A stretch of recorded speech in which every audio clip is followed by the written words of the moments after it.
अस्सलाम वालेकुम रहमतुल्लाहि व बरकातुहू। अजीज़ तुलबा, उम्मीद करता हूँ आप सब खैरियत से होंगे। हमारा आरसीसी का कॉलम जो है उसका टॉपिक चल रहा था और उसकी प्रैक्टिकल डिटेल्स और जो ज़रूरी फार्मूलाज थे उसको मैं आपसे डिस्कस कर चुका था अपने प्रीवियस वीडियोस में। आज जो है उसी सिलसिले में हमें उसकी एग्जाम्पल जो है वो 15.1 हमने उसको जो है वो सॉल्व करना सीखना है। तो लेकिन इससे पहले मेरी और व्यूअर्स से गुजारिश है कि जिन्होंने अभी तक इस चैनल को सब्सक्राइब नहीं किया काइंडली वो इसको सब्सक्राइब कर दें ताकि जो भी नई वीडियो बनाए वो फौरी तौर पर आपको मिल सके।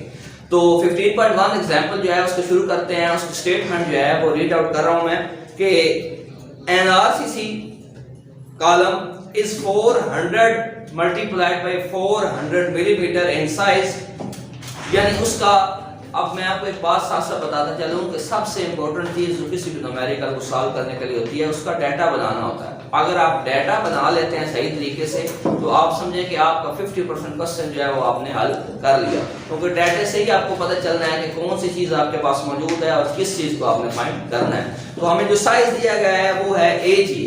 साइज को हम एजी से जाहिर करते हैं जो कि क्या है 400 मल्टीप्लाई बाई 400 मिलीमीटर। देन क्या है कि has area effective length of 4500 millimetre. Effective length उसकी कितनी है, स्मॉल एल की वैल्यू क्या हो जाएगी 4500। हम साथ साथ इसका डाटा जो है बनाते जाते हैं। एज है हमारे पास 400 multiplied by 400 in millimetre. Then हमारे पास जो आगे इफेक्टिव लेंथ दी हुई है स्मॉल एल जिसको हम कहते हैं वो है हमारे पास 4500 मिलीमीटर।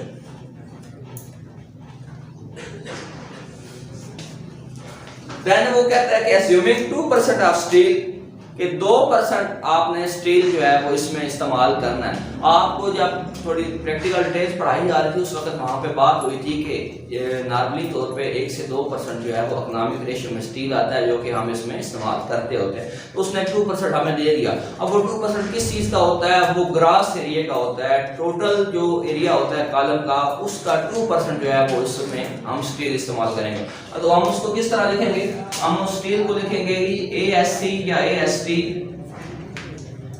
और 2% है तो 0.02 का हो जाएगा मल्टीप्लाइड पे हमारे पास आ जाएगा जी AG, यानी इस AG का 0.02% जो है वो हम क्या करेंगे, ये वाला स्टील इसमें हम यूज करेंगे। देन वो कहता है कि फाइंड द सेफ लोड।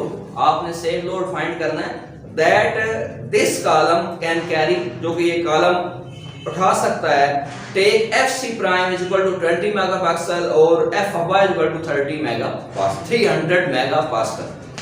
तो हमारे पास क्या है कि हमने सेफ लोड जो है उसको मालूम करना है, यानी कि PU को हमने फाइंड करना है।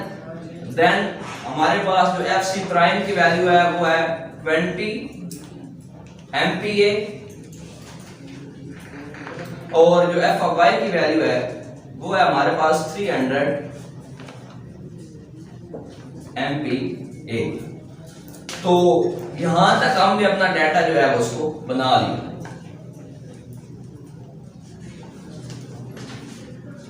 जी तो अब यहाँ हमारा डाटा जो है वो कंप्लीट हो चुका है। अब हम क्या करेंगे, अब इस न्यूमेरिकल का सॉल्यूशन जो है अब हम उसको स्टार्ट करेंगे। तो सबसे पहले क्या होगा जी, आप यहाँ पे लिखें सॉल्यूशन।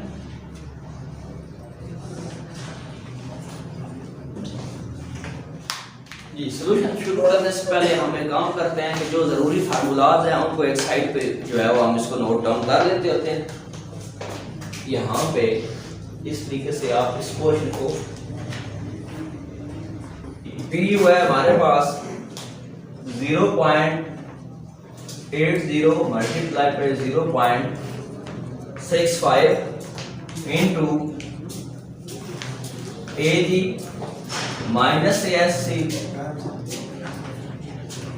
और इंटू आ जाएगा 0.85 FC प्राइम और प्लस में आ जाएगा AST multiply by F of Y।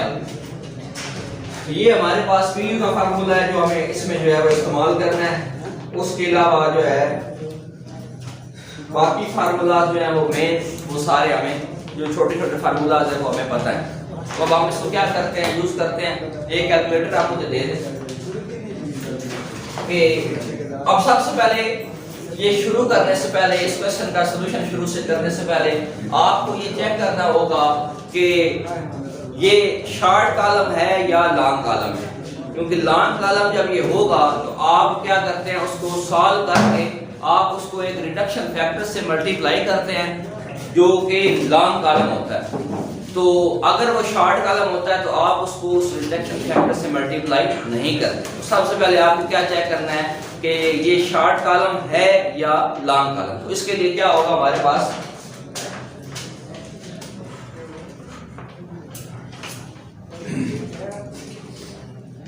कि चेक करने के लिए कि ये लॉन्ग कॉलम है या शॉर्ट कॉलम है, हमारे पास एक स्लेंडरनेस रेशियो होती है जो कि बराबर होती है लेंथ ऑफ कॉलम के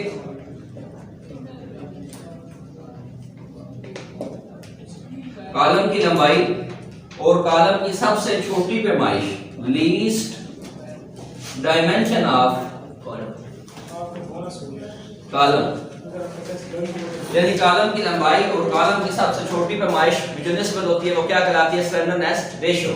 और अगर स्लेंडरनेस रेशियो जो है उसका आंसर 15 से ज्यादा आए तो उसे हम कहते हैं लॉन्ग कॉलम, और अगर उसका आंसर 15 से कम आए तो उसे हम क्या कहते हैं, शॉर्ट कॉलम। तो अब हमें ये चेक करना है, हमारे पास जो लेंथ है वो क्या है 4500। देन जो हमारे पास इसकी सिंगल डायमेंशन होगी वो क्या है, हमारे पास जो है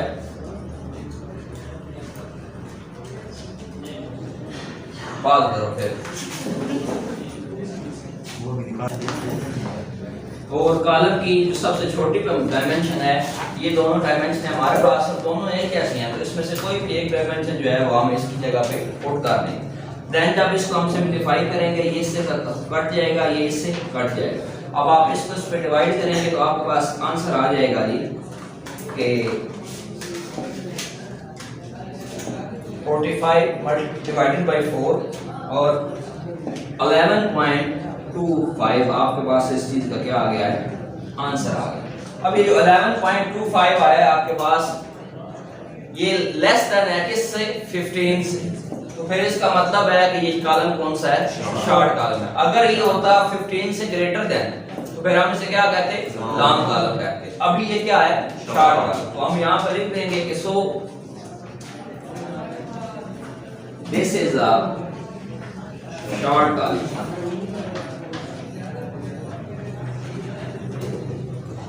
हाँ, सबसे पहले आपने जो चीज चेक करनी होती है वो कॉलम के न्यूमेरिकल्स में वो ये चेक करनी होती है कि शॉर्ट कॉलम है या लॉन्ग, क्योंकि दोनों का फर्क इतना है कि जो लॉन्ग कॉलम होगा आपने क्या करना है, एंड पे उसको रिडक्शन फैक्टर से मल्टीप्लाई भी करना होता है, और जो शॉर्ट कॉलम होगा उसको आपने रिडक्शन फैक्टर से मल्टीप्लाई नहीं करना। फर्दर आप इसका सॉल्यूशन जो है वो स्टार्ट कर देंगे।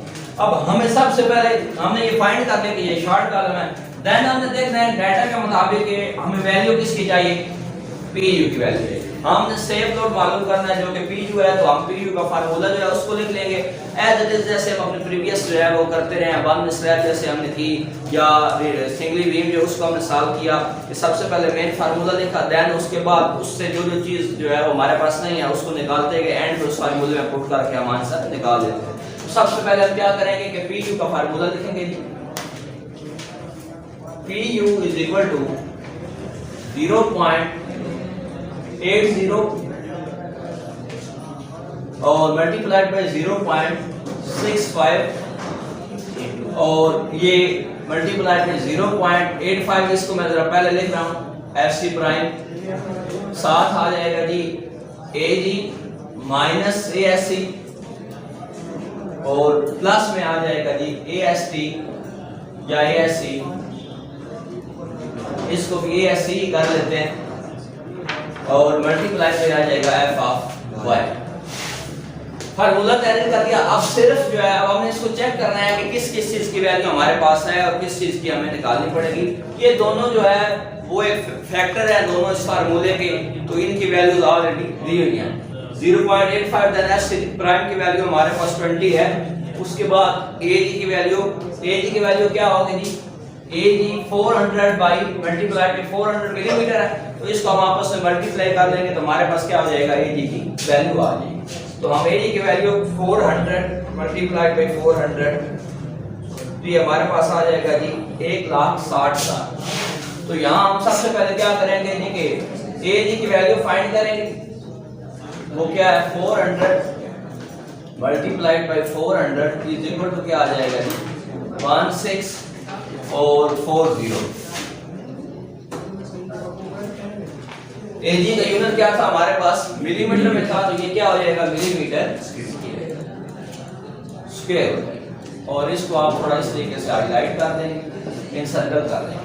देन एएससी की वैल्यू जो है वो भी हमें चाहिए। एएससी क्या है हमारे पास 0.02 मल्टीप्लाइड बाई एजी, तो यहाँ पे एएससी क्या आ जाएगा जी, ASC is equal to 0.02 multiplied by AG हमारे पास क्या था 16000 और 0।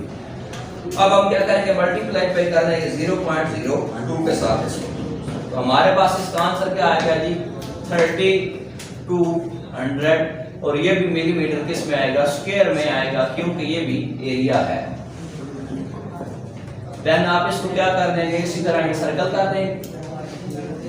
अब दोनों चीजों की वैल्यू यानी एजी और एएससी दोनों की वैल्यू आपने निकाल ली। देन फिर आगे एएससी आ रहा है जिसकी वैल्यू आप फाइंड कर चुके हैं। देन एफ ऑफ वाई है जिसकी वैल्यू आप क्वेश्चन में गिवन दी गई। अब हमें सिंपल इस फार्मूले में क्या करना है, सब वैल्यूज को पुट कर देना है। तो मैं फिर लिख रहा हूं यहां पे कि PU is equal to 0.80 multiplied by 0.65 multiplied by 0.85 FC prime. FC prime की वैल्यू हमारे पास क्या थी 20, तो यहाँ पे 20 कर देंगे। देन AG की वैल्यू हमने निकाली है 1640 माइनस ASC की वैल्यू है 3200 और प्लस आ जाएगा फिर ASC की वैल्यू हमारे पास क्या आएगी 3200 और multiply by F of Y हमारे पास क्या है 300 जी। अब सबसे अहम चीज जो होती है वो इन न्यूमेरिकल्स में क्या है, कैलकुलेशन। कैलकुलेशन जो है वो जितनी अच्छे तरीके से आपकी प्रैक्टिस हुई होगी उतने अच्छे तरीके से आपका आंसर जो है वो निकल आएगा, यानी एक्यूरेट आंसर है। अब हम क्या करते हैं, सबसे पहले इन दो को सॉल्व कर लेते हैं। हमारे पास क्या है 1640 माइनस 3200, ये हमारे पास आ गया जी 156800। 156800 मैं यहाँ पे इसको लिख रहा हूँ 156 और साथ आ जाएगा जी 800, ये इसकी जगह पे आ गया। और देन जो है आपने मल्टीप्लाई करना है इसको 20 के साथ, या एक काम करते हैं इन दोनों को पहले मल्टीप्लाई कर लेते हैं 0.85 मल्टीप्लाइड बाई 20, तो यहाँ पे आंसर आ जाएगा जी 17। देन इन दोनों को मल्टीप्लाई कर लेते हैं 0.85 मल्टीप्लाइड बाय 0.80 मल्टीप्लाइड बाय 0.65, तो ये हमारे पास आ जाएगा 0.52। अब प्लस में हमारे पास ये दो वैल्यू रहेगी कि 3200 मल्टीप्लाइड बाय 300, ये आंसर आ जाएगा हमारे पास 96000। इस तरीके से आपने सबको जो है वो अलग अलग मल्टीप्लिकेशन सब की कर लेनी है। अब इन तीनों को आपस में हम मल्टीप्लाई कर देंगे 0.52 मल्टीप्लाई बाय 17 और मल्टीप्लाई बाय 15680, तो ये हमारे पास आ गया 1386112 प्लस हमारे पास बाकी रह गया 96 और 40। अब इन दोनों को प्लस कर देंगे, प्लस हमारे पास आ जाएगा 9640, ये टोटल हमारे पास आंसर आ जाएगा इस चीज का 2346112। और ये हमने निकाला क्या है, PU निकाला है।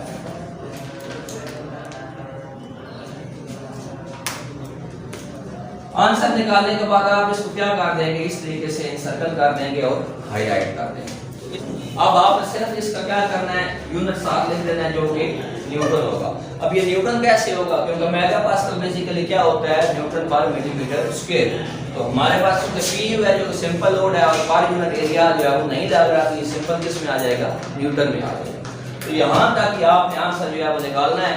तो अगर आप इसको करना चाहते हैं किलोमीटर में तो आप इसको डिवाइडेड बाई 1000 करके आप इसको किलोमीटर में जो है वो कन्वर्ट कर सकते हैं। लेकिन उसने मेंशन नहीं किया हुआ क्वेश्चन में कि आपने उसको किलोमीटर में आंसर देना है या न्यूटन में देना है। जिस चीज़ में आपके पास आंसर निकला है आप उसी में जो है वो आप उसका आंसर जो है वो तैयारी कर सकते हैं। उम्मीद करता हूँ कि आज का न्यूमेरिकल आपको अच्छे से समझ आया होगा। अगर ये आपको अच्छे से समझ आया आप इसको ज़्यादा से ज़्यादा शेयर करें और इस चैनल को ज़रूर सब्सक्राइब करें ताकि जो भी नई वीडियो बनाए और आपको मिल सके। अपने नेक्स्ट क्वेश्चन तक के लिए इजाज़त चाहूँगा। अल्लाह।